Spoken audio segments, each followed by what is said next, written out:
Hello everyone, my name is JD, And this is Logan. and this is the WireTap presented to you by the Conservative Wire. And we'll start off today, this is a piece from The Sun, and this is from Monday. And it says, Jeffrey Epstein's life in jeopardy as powerful pals don't want their secrets out. Victim's lawyer claims. It's a bit of a wordy headline, but the lawyer of Jeffrey Epstein's victims. So the defendant's victims in these cases against Jeffrey Epstein says that Epstein's life is in danger because his, as he quotes it, powerful pals do not want him to reveal their secrets. Spencer Coven, who, and I apologize if I mispronounced the name, who represents 3 of the billionaire pervs. This is all from The Sun, so this is how they wrote it. Of the billionaire pervs' sex trafficking accusers, threw doubt on claims the financer attempted suicide. And we'll get to our thoughts here in a moment. Epstein was found sprawled on the floor and blue in the face in a New York jail last Tuesday, according to reports. Investigators are still probing whether it was a suicide attempt or if the shamed 66-year-old was attacked. Now Coven believes Epstein knows so much dirt about his rich and famous friends that there may be some individuals willing to organize a hit on him to prevent that information from ever getting out. I question whether or not it was a true suicide attempt that Mr. Epstein was involved in the jail, or whether or not there may have been some powerful people who just don't want him to talk, Coven told Sun Online. If he goes on trial, everyone he's been in contact with will ultimately be fair game. There's no doubt in my mind that no jail will protect you when there's powerful people that want to reach you wherever you are. If he's going to implicate anyone in power that has the ability to reach in and somehow get to him, his life is definitely in jeopardy. I do question whether it was a true suicide attempt. I mean, how do you choke yourself? It doesn't make any sense. And it goes on in that same line of thought, that same echoing of thought. And we questioned, whenever we first saw the story, we questioned whether or not this was really suicide, because that's the thing that the media jumped to first, And that was whether or not it was suicide. That was the first story they reported, is that we don't know at this time if this is an attack on him or if this is suicide. And it was the first day, and I'm just like, okay. A week later, we still don't know. Yeah, a week later, we still don't know to this point. And we probably won't. I mean, we probably won't. I would really know for sure, at least not for a while, I don't think.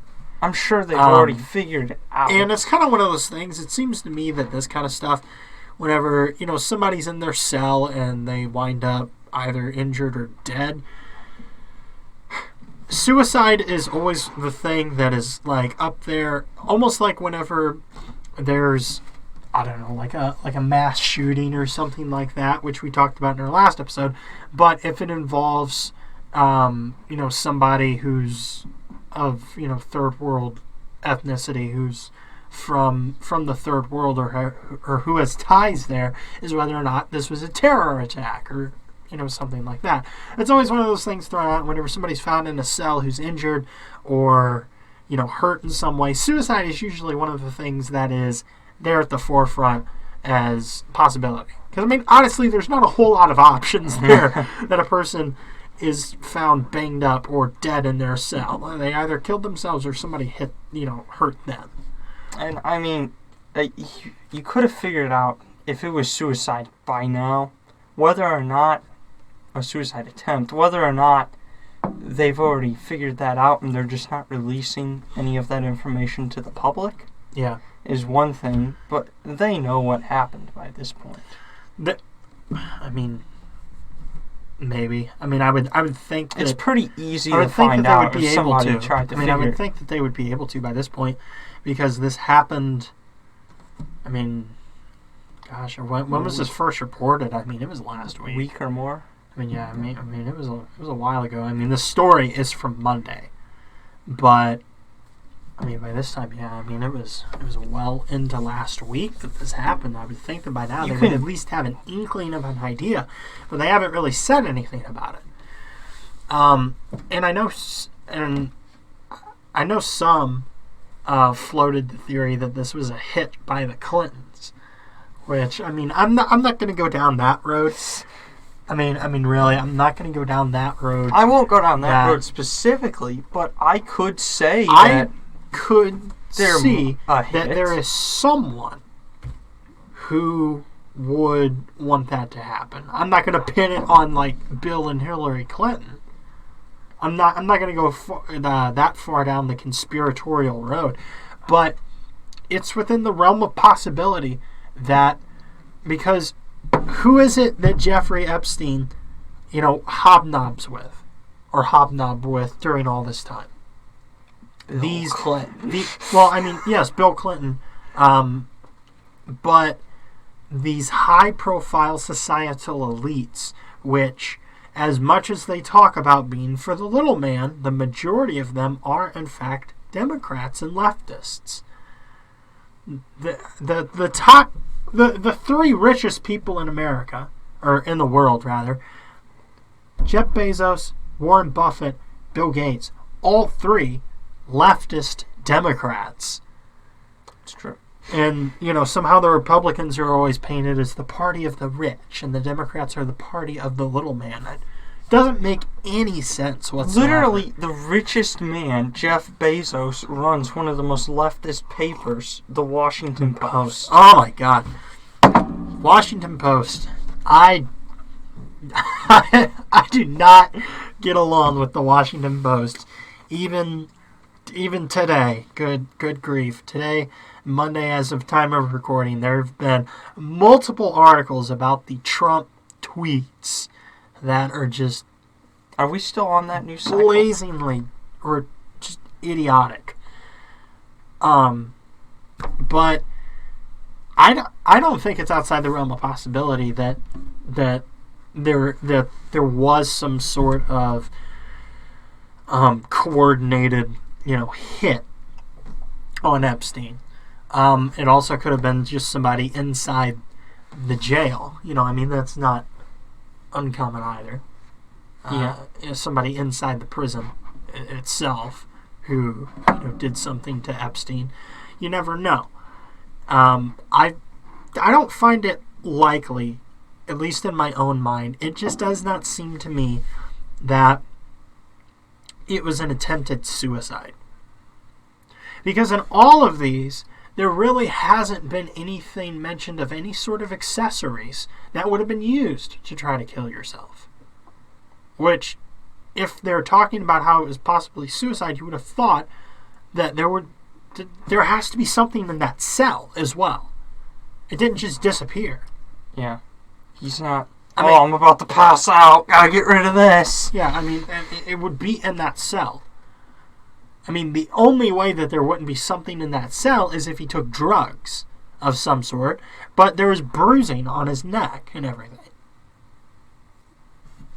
Boy, he even squirted the drugs off. But I just don't find it... I just don't find it likely that that he tried to commit suicide. Just in my own mind, it just doesn't click with me. It just doesn't seem right. It seems like something more is going on here. And the lawyer Spencer Kuvin is, he's right.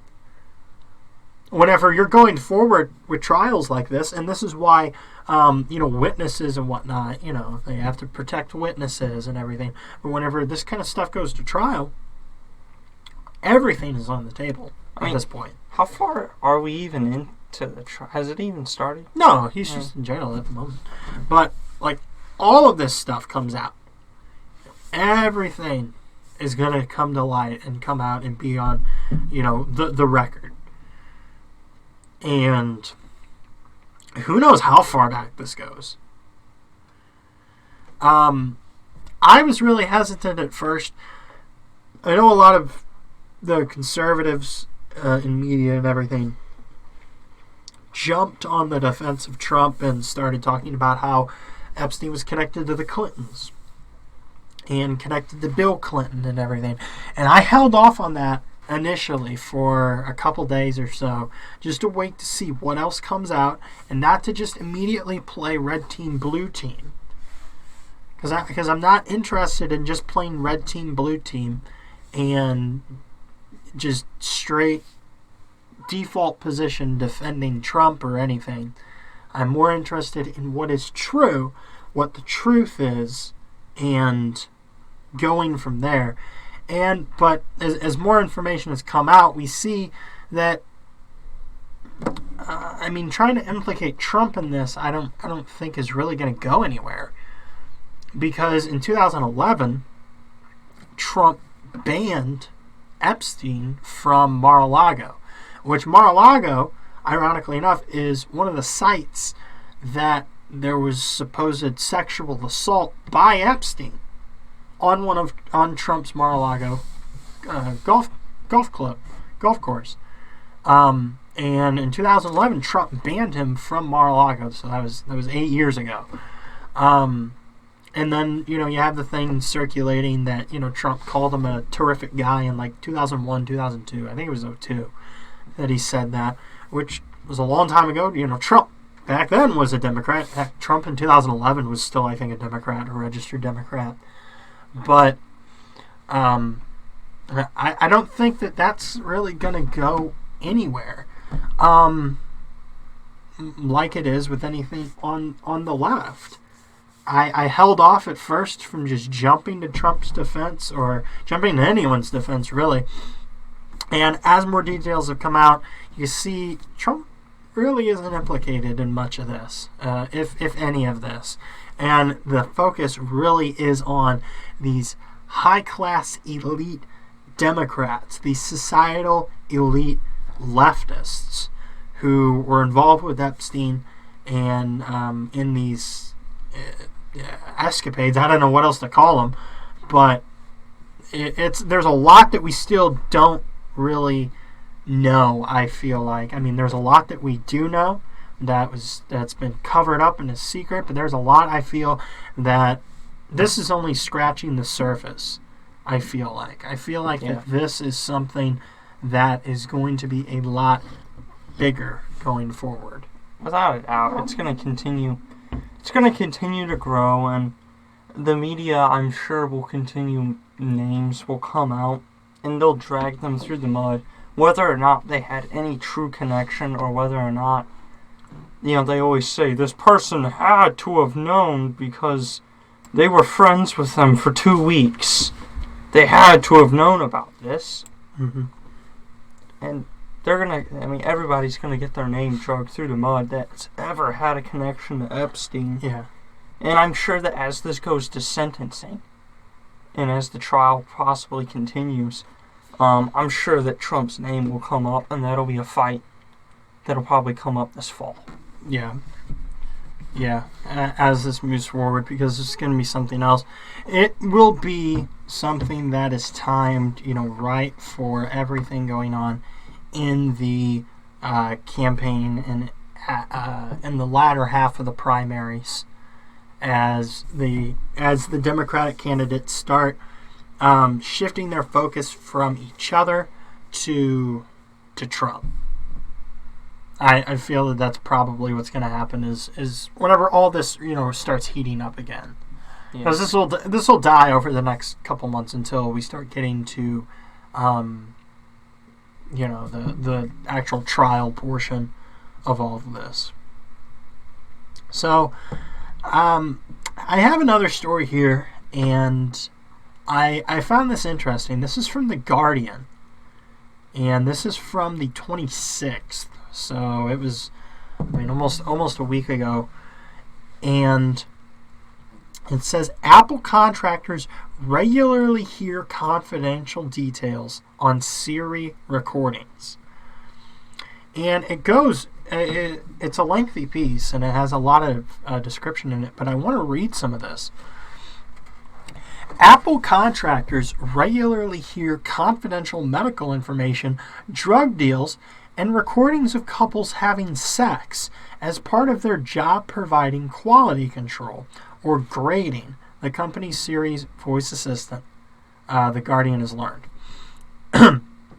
Although Apple does not explicitly disclose in its consumer-facing privacy documentation, a small proportion, good God, I cannot read, a small proportion of Siri recordings are passed on to contractors working for the company around the world. They are tasked with grading the responses on a variety of factors, including whether the activation of the voice assistant was deliberate or accidental, whether the query was something Siri could be expected to help with, and whether Siri's response was appropriate. Apple says the data is used to help Siri in dictation understand you better and recognize what you say. But the company does not explicitly state that the work is undertaken by humans who listen to anonymous recordings. Apple told The Guardian a small portion of Siri requests are analyzed to improve Siri in dictation. User requests are not associated with the user's Apple ID. It goes on and it says that less than 1% of Siri activations are used for grading, and those used are typically a few seconds long. But, it goes on and it says, a whistleblower working for the firm who asked to remain anonymous due to fears over their job expressed concerns about this lack of disclosure, particularly given the frequency with which accidental activations pick up extremely sensitive personal information. And I'm going to skip down here. And he goes on to say, there have been countless instances of recordings featuring private discussions between doctors and patients, business deals, seemingly criminal dealings, sexual encounters, and so on. These recordings are accompanied by user data showing location, contact details, and app data. Now, Apple says that the Siri data is not linked to any other data that Apple has or may use from your other Apple services. So there's no specific name identifier attached to the record, and no individual recording can be easily linked to other recordings. But this kind of stuff goes on from your phone whenever you use Siri, your Apple Watch, your iPod, I guess, if it has Siri. All of that, anything that has Siri, your Mac, I imagine. I don't know if Mac has Siri. I'm not a Mac user. I'm not an Apple user. I don't know. Anything that has Siri can potentially be used for this. They're using your audio recordings. They're using your interactions with Siri to try to make Siri better. But the consequence of that ultimately is that there's a lot of times to where Siri comes on and it's not supposed to. Like, Siri's not supposed to come on. It's like, what the crap are you doing, Siri? Like, I don't want you. And it will record those couple of seconds whenever it comes on, and it has a little notification and it tells you, what do you want? That's the Siri. And you're like, what are you doing? Get off my phone. And you go on doing whatever. But it's recording that for the purposes of making it better. My question is, in the article, it said seemingly criminal deals. It goes on and it talks about drug deals and that. Who pulls up Siri in the middle of their drug deal? I don't know. Hey Siri, convert pounds to milligrams for me. Grams? I guess it's big, but like I said, it comes from your phone. It comes from watch, that kind of stuff. So. But, it says that apparently it's caught a couple of recordings that appear to have taken place during, like, drug deals and stuff. And it says here in one of the last paragraphs, it says, Apple is not alone in employing human oversight of its automatic voice assistants. In April, Amazon was revealed to employ staff to listen to some Alexa recordings, and earlier this month, Google workers were found to be doing the same with Google Assistant. So, I mean, I don't use any of these things. I don't use any of these smart voice assistants, I think is what they're called. Yeah. The Alexa, the Google, is it Home, I think. I don't use any of those. I don't have any interest or any need to use any of them. So you have the phone. Just pick up your phone and just type it in. If I do anything, I just use my phone. I don't really have any need or want or desire to use any of those sort of things. But also, as time has went on, I've increasingly become happy that I don't have them because we've learned things like this, as it mentions with Amazon's Alexa and Google Home and their voice assistants, and the fact that they're always listening. You know, they're always listening. Is this for this sort of stuff? Not the very thing of Big Brother? I mean, we Big freaked out. Business? We freaked out under the Obama administration with the NSA and the collection of data from the NSA and all that stuff for purposes of counterterrorism and I was everything, even going to say, and privacy violations. Look back at the Patriot Act. Yeah, and I mean that's where that stems from is the Patriot Act, all that collection of data, and we freaked out about that. But now that we have a product that is supposed to help us in Google Home and Alexa and Siri and whatever else, Google Assistant. Now that we have a product that's supposed to help us, instead of the government just having to hard mine for your stuff, your texts and phone calls and everything like that, you're giving it to them so freely. You're giving it to them freely because it's convenient for you. And you're giving them more information than they could ever have learned through your phone and text Wasn't there the conversations. whistleblowing that Google was selling information to China? I don't know offhand. I didn't see that. It was either a whistleblown or it's just a conspiracy.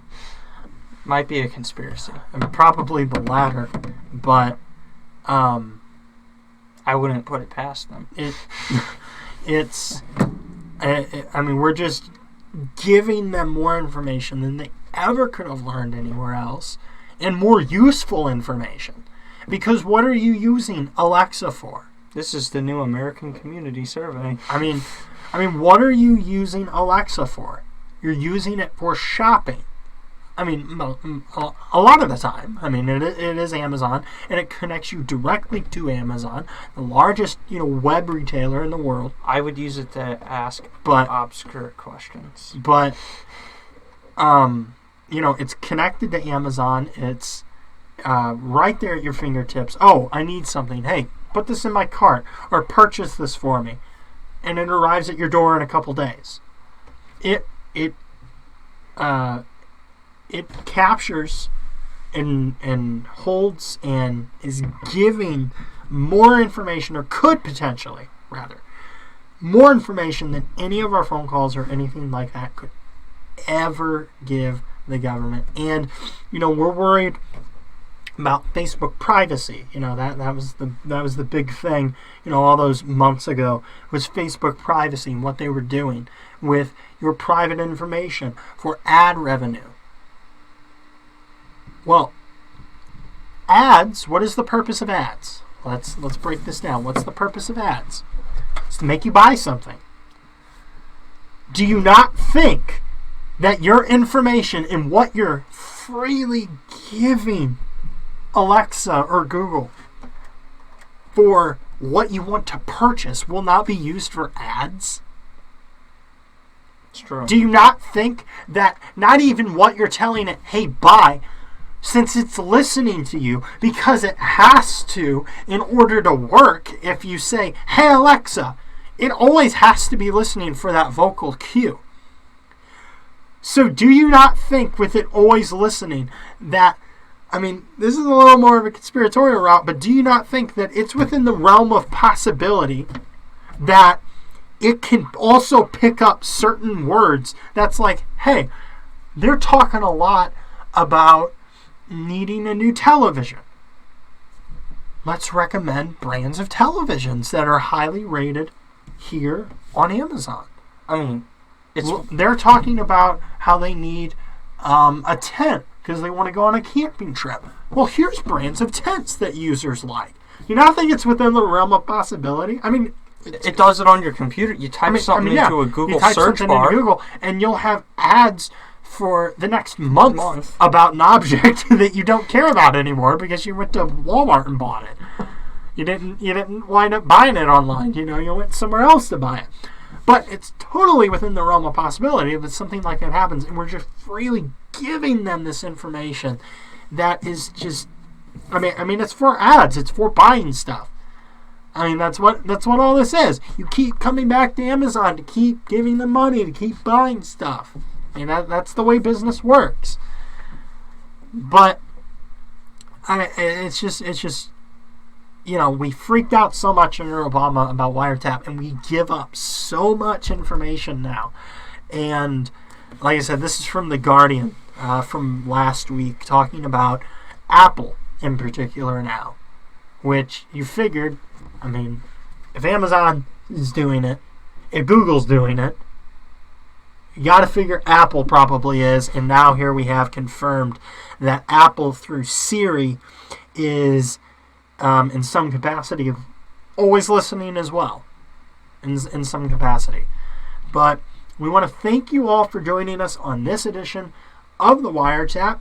You can join us on Twitter at the CWire, capital TCNW. It's at the CWire. We're also on SoundCloud. We're going to stick with that. There was some limbo with that where we're just going to stick with SoundCloud and be posting episodes there. And we're going to be putting them in the dumping ground, and we'll be talking about that a little more. We'll post announcements about that on Twitter.